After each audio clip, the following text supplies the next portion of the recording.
ध्रुव अपने मित्रों के साथ खेलते हैं तो एक दिन ध्रुव के सभी मित्रों ने पूछा तुम्हारे पिता कौन है। पिता का नाम सुनते ही ध्रुव बोले पिता कौन होता है, मुझे तो नहीं पता पिता कौन है। बोले हम सबके पिता हैं, तुम्हारे भी पिता होंगे। आज अपनी माँ से जाकर के ध्रुव जी पूछते माँ मेरे पिता कौन है। तब सुनीति कहती है बेटा ये सामने जो राजभवन है इसके जो राजा हैं ये तुम्हारे पिता हैं। ध्रुव जी के मन में इच्छा हुई मैं अपने पिता को जाके देखूं। जैसे ही राजभवन में प्रवेश किया, छोटे से 4 वर्ष के हैं ध्रुव जी, जैसे ही अंदर पहुंचे तो पिता की गोद में छोटी मां का बेटा उत्तम बैठा था। उत्तम को देख के ध्रुव जी की इच्छा हुई मैं भी अपने पिता की गोद में बैठूं। जैसे ही आगे बढ़ने लगा तो छोटी मां ने आकर के रोक दिया, इस पर बैठने का अधिकार तुम्हारा नहीं है, इस पर बैठने का अधिकार मेरे पुत्र का है, और तुमको यदि बैठना है तो तुमको प्राण त्याग करके दोबारा मेरे गर्भ से जन्म लेना पड़ेगा, तब तुम इस गद्दी पर बैठ सकते। ध्रुव जी छोटे से मुख से बोले मां मैं कैसे करूं ऐसा। बोले उसके लिए एक ही उपाय है। क्या? वन में जाओ, भगवान का भजन करो, भगवान प्रसन्न हो जाएं तो उनसे वरदान मांगना मैं छोटी मां के गर्भ से हो जाऊं तो तुम बैठोगे। ध्रुव जी रोते रोते अपनी मां के पास आए, रोने लगे। तब मां ने पूछा बेटा क्या बात है, क्यों दुखी। बोले छोटी मां ने ऐसा ऐसा कहा कि जाकर के वन में भजन करो और मां से भगवान से कहो कि मेरी गोदी मेरे गर्भ से जन्म लो तब तुम बैठोगे यहां पर। मां हो तो ध्रुव की मां जैसी, कैसे समझाती हैं। अरे बेटा उनकी बात का गलत अर्थ मत ले।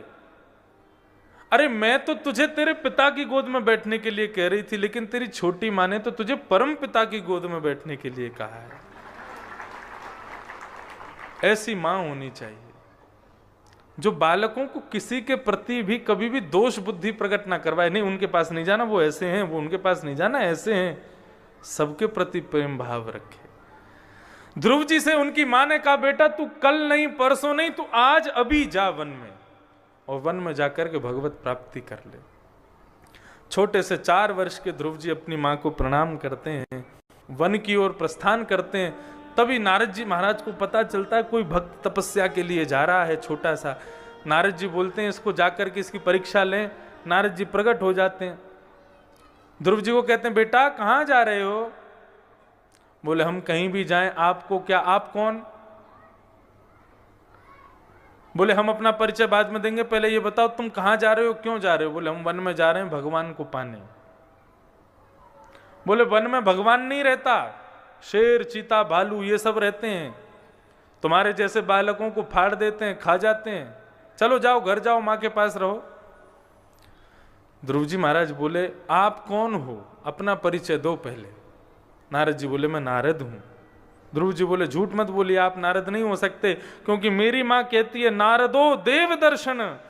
बेटा भगवान बाद में मिलेंगे, पहले नारद जी मिलेंगे और नारद जी ही भगवान से मिलने का मार्ग बताएंगे। आप नारद जी नहीं हो, आप मुझे घर जाने के लिए कह रहे हो। जैसे ये बात सुनी नारद जी महाराज बड़े प्रसन्न हो गए, वाह ये तो साधारण नहीं है, कोई देव भक्त है। तब ये भगवान की प्राप्ति का सबसे विशेष मंत्र है। यदि कोई व्यक्ति निरंतर इस मंत्र का उच्चारण करता रहे तो उसको अपने संपूर्ण जीवन में अनंत बार भगवान के अनेकों रूप में दर्शन होंगे, निश्चित होंगे। ये श्रीमद् भागवत जी की कहना है। इसलिए दिन रात चलते फिरते जब खाली समय मिले ओम नमो भगवते वासुदेवाय, कोई माला की जरूरत नहीं, किसी की आवश्यकता नहीं, बस जहां बैठे हो वहीं पर शुरू हो जाओ। ये ऐसा विलक्षण मंत्र है। ये मंत्र प्रदान किया ध्रुव जी ने जाकर के घनघोर तपस्या की मधुवन में, मथुरा के पास। कैसे तपस्या कर रहे हैं। बोले पहले महीने तो 3 रात्रि कुछ नहीं खाते, 3 दिन बाद केवल कपित्त फल खा करके भजन करते। दूसरा महीना प्रारंभ हुआ तो 6 दिन कुछ नहीं खाते, केवल पत्ते और जल पी करके भजन करते। तीसरा महीना प्रारंभ हुआ तो केवल 9 दिन तक कुछ ना खाते ना पीते, केवल श्वास लेकर के भजन कर रहे थे। चौथा महीना जैसे ही प्रारंभ हुआ, ध्रुव जी महाराज ने देखा भगवान ने 3 महीने हो गए अभी तक दर्शन नहीं दिए मुझे। तुरंत अपने बाम चरण को ऊपर उठा करके दाहिने चरण के घुटने से छुपाया, दोनों भुजाओं को ऊपर करके, हाथों को जोड़ करके अपनी श्वास को केवल एक बार लिया भीतर, और फिर 1 महीने तक अपनी श्वास को बाहर ही नहीं आने दिया। और ओम नमो भगवते वासुदेवाय इस मंत्र का जाप करने लगे।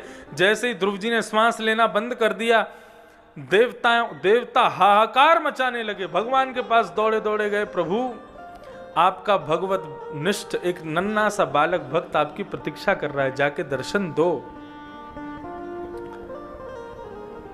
भगवान कहते हैं ऐसे बालक का दर्शन देने नहीं, दर्शन करने जाएंगे हम। गरुण जी का आवाहन किया, गरुण जी पर विराजमान होकर के शंख चक्र गदा पद्मधारी चतुर्भुज रूप धारण करके भगवान श्रीमन नारायण ध्रुव जी के सामने आकर के विराजमान हो गए। लेकिन ध्रुव जी अभी भी नेत्र बंद करके खड़े हैं। तभी भगवान ने अपनी चुटकी बजाई। जैसे ही चुटकी बजाई, क्यों नहीं खोल रहे थे ध्रुव जी नेत्र? क्योंकि हृदय में भगवान का स्वरूप देख रहे थे।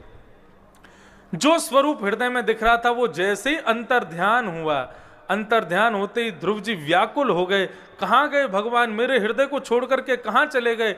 जैसे ही नेत्र खोल करके देखा तो गरुण के ऊपर श्री हरि श्री नारायण शंख चक्र गदा पद्म धारण करके नील कमल, नील वर्ण का मुखमंडल है, सुंदर अलकावलियां हैं, स्वर्ण मुकुट धारण किया है, अद्भुत छवि भगवान के सामने खड़ी है। श्री ध्रुव जी महाराज के नेत्र सजल हो गए भगवान को देख करके। और भगवान को देख करके श्री ध्रुव जी महाराज केवल मुस्कुरा रहे हैं और कुछ नहीं कर रहे। भगवान बोले, बोलो, कुछ तो बोलो, इतनी देर हो गई, बोलो। श्री ध्रुव जी महाराज ने इशारा किया, हम पे बोलना नहीं आता। अरे देवादिदेव महादेव शंकर भगवान इंद्र आदि देवता सब आपकी लच्छेदार वाणी में संस्कृत भाषा में स्तुति गाते हैं, लेकिन मैं तो एक नन्हा सा बालक हूं, मुझे कुछ नहीं आता।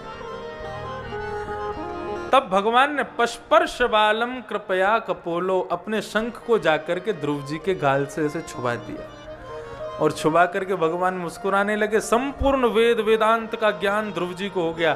भगवान बोले, अब बोलो। और ध्रुव जी महाराज ने नेत्र बंद करके प्रणाम करते हुए और स्तुति गाना प्रारंभ किया। प्रत्येक माँ को चाहिए जब तक बालक 7 वर्ष का ना हो जाए, अपने घर के शंख को रोज प्रातःकाल भगवान के चरणों से छुपा करके उसके गाल से स्पर्श करावे। और जैसे ही बालक 7 वर्ष का हो जाए फिर रोज शंख बजवावे। मनुस्मृति में महाराज मनु कहते हैं, जिस घर के बालकों के नेत्र सुबह के घंटे घड़ियाल और शंखनाद सुनकर के आंख खुलती हैं, ऐसे घर में सदैव लक्ष्मी निवास करती है।